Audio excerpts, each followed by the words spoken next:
La main de l'Éternel fut sur moi, et l'Éternel me transporta par son esprit, et me déposa dans le milieu d'une vallée remplie d'ossements. Il me fit passer auprès de tout autour, et voici, ils étaient fort nombreux à la surface de la vallée, et ils étaient complètement secs. Il me dit, Fils de l'homme, ces eaux pourront-ils revivre? Je répondis, Seigneur éternel, tu le sais. Il me dit, prophétise sur ces eaux, et dis-leur, ossements desséchés, écoutez la parole de l'Éternel. Ainsi parle le Seigneur. L'Éternel a ses eaux. Voici, je vais faire entrer en vous un esprit, et vous vivrez. Je vous donnerai des nerfs, je ferai croître sur vous de la chair. Je vous couvrirai de peau, je mettrai en vous un esprit, et vous vivrez. Et vous saurez que je suis l'Éternel. Je prophétisais selon l'ordre que j'avais reçu, et comme je prophétisais, il eut un bruit, et voici, il se fit un mouvement, et les os s'approchèrent les uns des autres. Je regardai, et voici, leur vint des nerfs, la chair crue, et la peau les couvrit par-dessus. Mais il n'y avait point en eux d'esprit. Il me dit, prophétise, et parle à l'esprit. Prophétise, fils de l'homme, et dis à l'esprit, ainsi parle le Seigneur l'Éternel.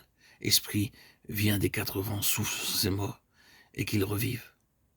Je prophétisais selon l'ordre qu'il m'avait donné, et l'esprit entra en eux, et ils reprirent vie, et ils se tinrent sur leurs pieds. C'était une armée nombreuse, très nombreuse. Ézéchiel 37, 1, 10.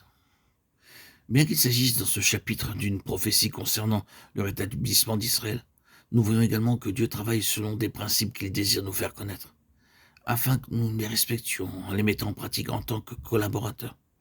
Ainsi, l'on ne peut forcer Dieu à faire ce qu'il n'a pas prévu dans son plan. Cependant, il est entravé si nous savons ce qu'il veut faire. De plus, notre service dans la prière manquera de vie à cause de notre ignorance quant à l'œuvre qu'il veut accomplir. Dans la parole de Dieu, nous voyons que toute œuvre implique un instrument, qu'il soit individuel ou collectif. Et pour cet instrument, la révélation de sa mission, de la tâche pour laquelle il est appelé et désigné par Dieu. Concernant Moïse, maintenant va, je t'enverrai auprès de Pharaon, et tu feras sortir d'Égypte mon peuple, les enfants d'Israël. Exode 3.10. Pour Josué, c'est toi qui mettras ce peuple en possession du pays que j'ai juré à leur père de leur donner. Josué 1.6. Pour Gédéon, va avec cette force que tu as et délivre Israël de la main de Madian. N'est-ce pas moi qui t'envoie? Juge 6.14. Il est très important de savoir dans le plan divin, dans un mouvement de Dieu avec le témoignage, que nous travaillons un détail de son plan qui nous a été révélé. Cela apporte de la croissance spirituelle, produit une grande assurance et de l'autorité dans la prière, qui devient un réel travail, étant un avec lui dans son plan et dans son fardeau qu'il partage avec nous. Et nous expérimentons également que nous pouvons lui demander d'accomplir par l'Esprit ce qui a été révélé. Commandez-moi à l'égard de mes fils et à l'égard de l'œuvre de mes mains. Ésaïe 45, 11. Autrement, nous n'avons aucun pouvoir pour agir sur Dieu.